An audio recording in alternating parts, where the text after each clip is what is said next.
Hey, what's up, you guys? Good to be back. It's good to be back once again. And today, we got to talk about this game called Turbo Overkill. This is a first-person shooter, cyberpunk-themed, fast, intense killing spree of a game.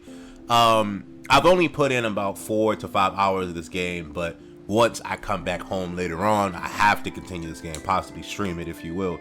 But this game right here, it caught me off guard because I didn't know that this dude had a chainsaw on his right leg. When I was looking at the trailer, I just thought that he aimed the chainsaw down, but it's actually a chainsaw attached to your calf.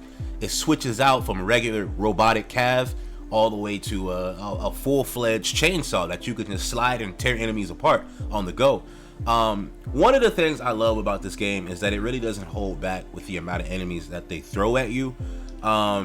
Versus Nightmare Reaper, there's how can I say this?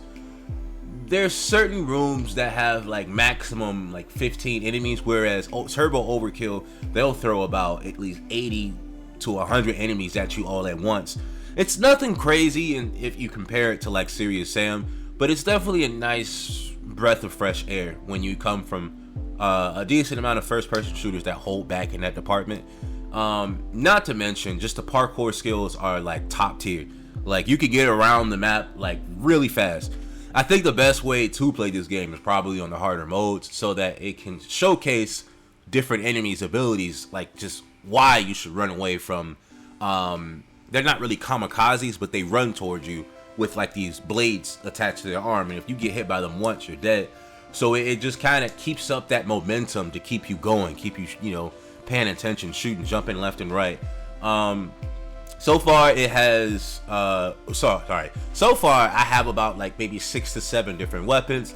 I have dual magnums, dual Uzis, what else? A pump shotgun, as well as a 3 charged version of the pump shotgun, a double barrel shotgun, a flamethrower that's mixed with the light machine gun, and that's basically about it. But besides my left arm having micro missiles attached to them, which do a lot of damage versus a lot of these enemies.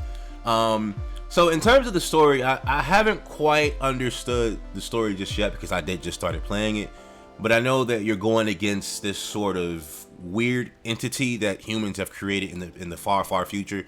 It's called Sin, S-Y-N, not S-I-N. That did kind of catch me off guard. But it's this AI thing that sort of gained consciousness, and now now it's bringing in anything that it imagines to take over the world. It can just bring it into the world and just destroy anything in its path. I think your name is Johnny Turbo, I want to say. But he has this combat rogue AI that sort of helps him and guides him across how to combat the other AI.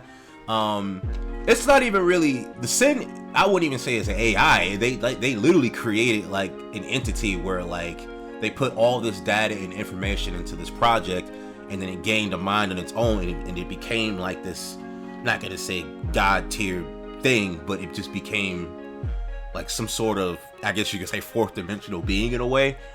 But yeah, I think that what I really love when I play PlayStation 5 games that are first person shooters is just the haptic feedback. I love haptic feedback. I'll never turn it off, even when I'm playing Twitch shooters such as this or Call of Duty or even Battlefield at times. Aside from the story, let's start talking about I guess some of the features that you have in the game with weapons and upgrades.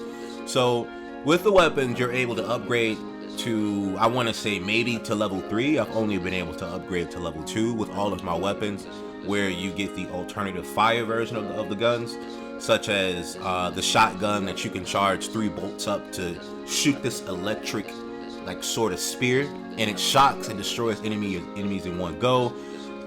You have another with the Uzis where you can throw one of your guns and you just have a regular submachine gun, so you can focus on long enemy, far out enemies. And then you have your light machine gun, whereas if you level it up to level 2, it turns into a flamethrower, and you can sort of switch it in and out by pressing L2. Now, I haven't run into any bosses just yet. I've just really ran into the mini enemies and the sort of big weird looking enemies. But I really enjoyed this game. I know I've only come across like maybe 2 power-ups, and I think you're gonna see one in this video, if not a little earlier in the video. The only 2 that I'll come across is like this sort of accuracy power-up, and then you have another where you go into like this fury mode. But I don't think it's called fury mode. You just basically move really fast and shoot all your weapons extremely fast. So yeah, man, this is a really fun hidden indie that I didn't really know was like that. I had a hint because I would see reviews of it, and while scrolling through PlayStation Store to see what games I want to play, I came across this a while back. But yeah, man, let me know down in the comments section below what you guys think of this game. If you've played it before, have you gotten a platinum in this game? What do you think about it? Be sure to give the video a like or a dislike and hype the video up as well, and hit your boy up with that subscribe, because I need that. Peace.